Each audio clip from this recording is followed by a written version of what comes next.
What's up, guys? Welcome back. Today I'm going to be continuing our series of the Stalker themed third-person shooter. So in the last video I did the crouching, so you can see what I did.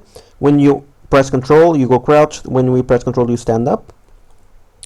And yeah, in this video I said in the last one I'm going to work on the sprint system and on the stamina system. The stamina I'm going to start a little bit basic, maybe later on we'll expand it so we can, if we have like any skills or any like the weight of our inventory or something that's going to affect our movement speed when we sprint, or if we have less stamina, whatever. I'm going to set that later on if I do something that affects it, but in this video I'm going to set up the basics so that I can expand it later on if I need to. So let's go into my player controller. So there it is, the crouch. I'm going to do pretty much the same system to call the functions from the master human. So I'm going to do left shift,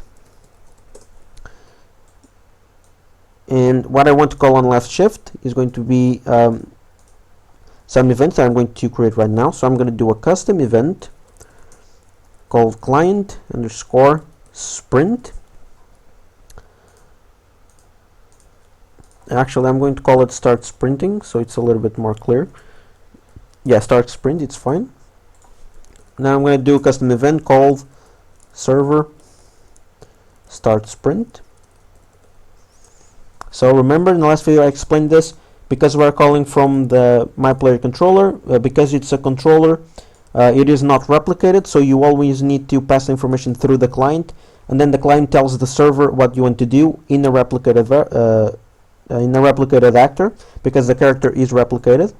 So you need to call first on event and then on server for things to work. Let's make this reliable. And now let's set our actual code over here on the server. So we're going to get the character movement, and then we're going to set max walk speed over here.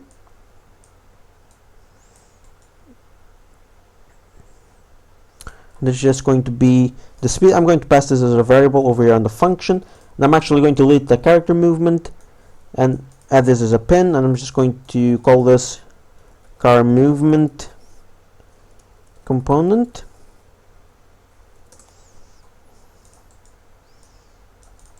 And then I'm going to call server start sprint over here.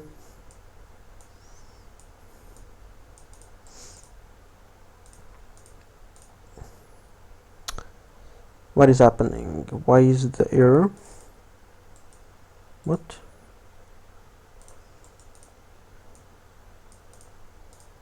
Okay, there you go. Sometimes it bugs out and you need to refresh the functions, so that's it. Now, because we are starting the sprint, I do want to set a timer, and this timer is going to be very simple. It's going to basically, because we're starting the sprint, we want to decrement the stamina. So we want to remove stamina as long as we sprint. And I believe I'm actually going to do this on the client side, because stamina is not really important that much to gameplay, like if someone wanted to cheat.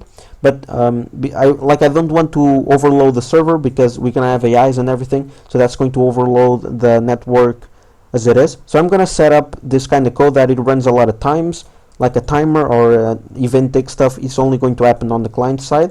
So I'm going to try that to be the case. And over here we need to set up our event from the timer. I'm just going to call this decrease stamina, and this is the stamina that I want to decrease. The time I'm going to decrease stamina, I guess, every 0.1, so 10 times a second. And I'm going to set this to loop. And now we're going to create a couple of variables. I'm going to delete these base like variables like that come with a character. We're not going to use that. I'm going to create a variable. I'm going to call this what do I want to call this? It's going to be the decrease rate, or decrease stamina rate, and I'm going to make that a float. It does not need to be replicated since we are doing this on the client. And I want this to be default, so remember this is going to take 10 times a second. So if we have 100 stamina, I guess I'm going to set this to 0.5 0.25 as a default. We can always tweak these values later. And then I'm going to create something called current stamina, and I'm going to set this as default to 100, so we start with full stamina, then duplicate another one, call this max stamina. So I'm not going to replicate any of these variables because I only want the client to know about this. I don't need the server to know, because no one is going to need to know outside the client itself. So these variables are not going to be replicated. Another advice, if you are working on a multiplayer game, try to make as least as possible replicated stuff, because everything that you make replicate, it will overload the server. So stuff like this that you can avoid, don't do on the server. You don't need to. It's better to just leave it to the client. Makes the game run much smoother, even on like bad networks. So now I'm going to get the current stamina, and I'm going to do a minus float, and what I want to subtract is the decreased stamina, and then I'm going to set the current stamina again. And now to make sure that the current stamina doesn't go outside the actual values that I want, I'm going to clamp this between 0, so it cannot go less than 0, and that it cannot go more than the max stamina, which is in this case 100. Then I'm going to connect this up. I'm going to give it a little bit of space over here. There you go. Yeah, and I think this is going to be a problem. I'm actually going to right click, promote this to a variable, and I'm going to call this the decrease stamina handle. And this handle is something that you can call to clear a timer. So when we actually stop sprinting, you want to clear this timer, make it stop. So you need to access this handle from somewhere. So I'm going to start it in a variable so I can use it on another function that I'm going to create. That I'm going to create right now actually. So I'm going to do another custom event called client underscore stop sprint. There you go. I'm going to make that on the client, make it reliable. Another custom event, make it on the server underscore stop sprint. I'm going to make that on the server, make it reliable, and then I'm going to basically create another variable like this. So I'm just going to duplicate, and this is going to be the increase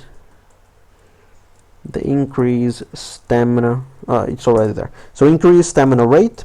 I'm going to make the default a little bit quicker, so 0.3, so just the values are a little bit different. Again, I'm going to tweak these values later on, and you can use whatever values you want. I'm just putting these for testing right now. So we want to create the same thing over here. So I'm just going to duplicate this, like over here. Max speed, create this, and this is going to be again the car movement component. And then over here, I'm going to call the server stop sprint. I'm going to pass on this pins, and this is going to bug again. Need to refresh, so this updates. There you go. There you go. Now I'm going to do the exact same thing I did there. So I'm going to do this. I'm going to duplicate it and paste. Now I'm going to call this custom event increase stamina, and I'm going to change this decrease stamina rate for the increase stamina rate. So I'm just going to over there, and then I'm going to change this node to a plus, because we want to add stamina, not remove it, and connect this to the value, and everything else stays the same. And this variable over here, I'm going to delete that and create a new one. So promote to variable and call this the increase stamina handle. And now what I want to do is, so we want to increase the stamina, so let's actually do it before. So let's grab a little bit of space before the timer, and I'm just going to get the decrease stamina handle. Then I'm just going to type in clear and invalidate timer. So sorry, my mouse is kind of stupid right now. There you go. And now we need to go back over here. Let's create some more space. And let's grab the increased stamina handle and do the exact same thing. Let's clear it. So the reason I'm doing this is if you don't clear them, basically they're going to try to add stamina and remove it at the same time. And it's just going to get to a standstill. So you always want to clear timers after you don't want them to be used. Okay, now that we have set up this code, again, as I said in the last video, all this code that you're doing right now is going to be used for the AI as well, so you're not going to be repeating this for the bots or the other human AIs. So this, again, as I said in the last video, a lot of times is pretty cool and it saves a lot of time and is more efficient. So let's go into the player controller. We already have this left shift event. So this time I do not want a flip-flop like I did for the crouch. I want to do, as I press the button, I want it to start sprint and stop sprint. So let's get the control pawn. Let's cast to the master human.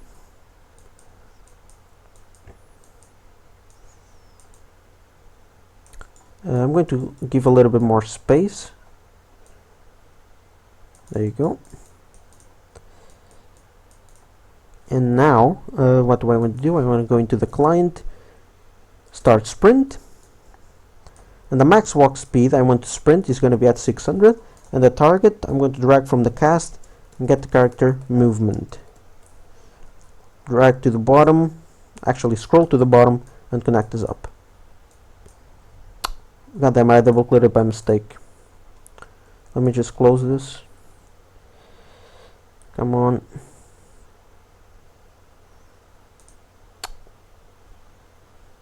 Really? Come on.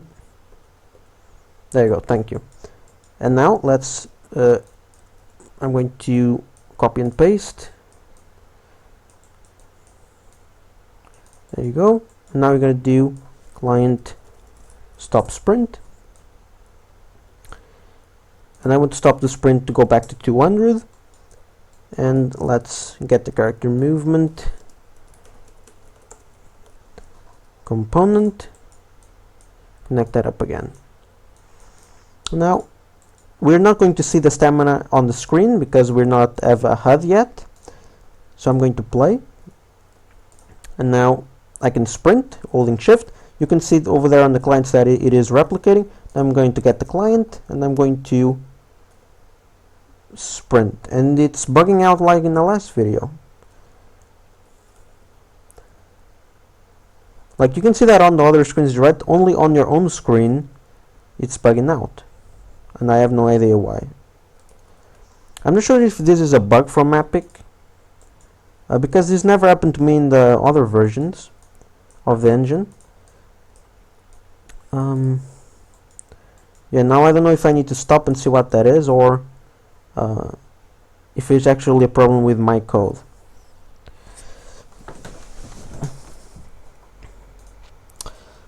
Guys, let me just try and go into the master human.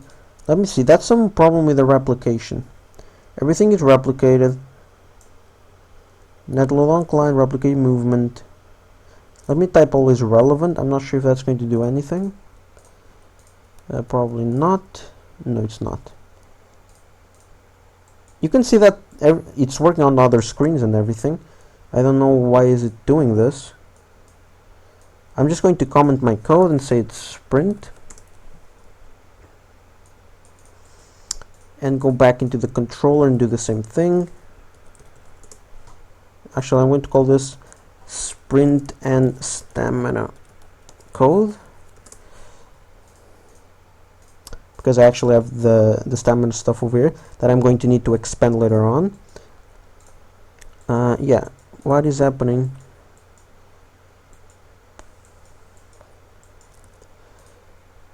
Okay, I think I'm going to pause the video. Actually, I'm going to end it there because I just wanted to do the actually it's only 15 minutes. I'm going to quickly create a new folder on the data, call it widgets, and I'm going to create just a quick HUD to show the stamina going up and going down. So I'm going to user interface WB for widget blueprint and call it HUD. Let's go into our player controller. We're going to need to get the event begin plates over here. Let's actually just create a custom event call it client underscore create HUD. Run on owning client. Yeah, create widgets. We want to create the HUD. The owning player is going to be ourselves because we are calling this inside the player controller. And then I'm going to promote a variable, call it WB HUD, so we can access this if we are running any code outside. If you need a reference to it. Now I'm just going to add the viewport. Now I'm going to go back into the event begin play, client set HUD, not set HUD, there's no my what?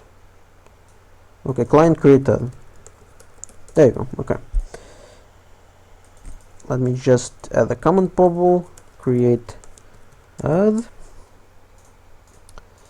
Now what I want to do, I want to drag a text. I'm just going to, I guess, put it over here. Doesn't really matter. Let's anchor it to the bottom left. Now I'm going to bind the text, and I'm going to call this bind underscore stamina. So let's get the,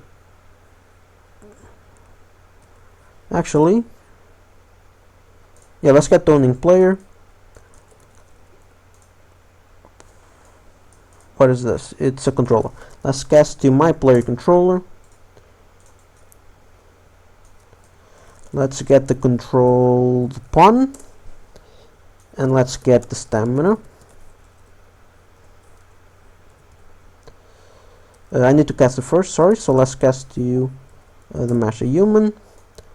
You know, this is a lot of code just to get stamina, but you need to go through all of these because we are in a replicated game. You can't just get player character and cast. We need to get the controller, then know what is the control pawn, and then get the master human. And now we can get the stamina. I'm going to change this a little bit later when we're actually working properly on the HUD and the display of information, but this is just to see while we work on the code. So let's play. We have 100. Now you can see it decreasing, and it's going to take a little bit of time. Let me just change the increased stamina rate. Actually, the decreased stamina, I'm going to set this to 2 and the increase to 3. Let's make these values bigger so we can actually test this out. There you go. So we're spinning around. Ran out of stamina. We don't stop. I know why, because I forgot a piece of code. We need to check when we are decreasing the stamina. If this gets bigger or equal to 0, we need to call client stop sprint, and we want to stop the sprint to 200, and the target is going to be the character movement, so you can just get it over here like that. And you don't want to do anything when we stop the sprint, because that's just regaining stamina. We don't need to do anything after we're full. We just need to do after we have less than 0. So we need to stop. Let's try that again. Now it should work. I forgot that little piece of code. There we go. So we're stopped. You can see that it's replicated. Now we can sprint again, go back to 0, and we stop. Let's try the client just to see it replicated. Never mind the bug, just look at the other screens, and we stop. There you go. We're full, and we can do it again. Okay guys, I'm going to figure out what this bug is, the flickering on the actual player that is watching, because you can see it's replicating well on the other screens. So I don't know what this is. I think it's a replication problem on the owner of the the character, but I'm going to figure out. I'm going to get back to you in the next video about this problem. Don't worry about it. And yeah, thank you guys so much for watching, and I'll see you all in the next one. Bye bye.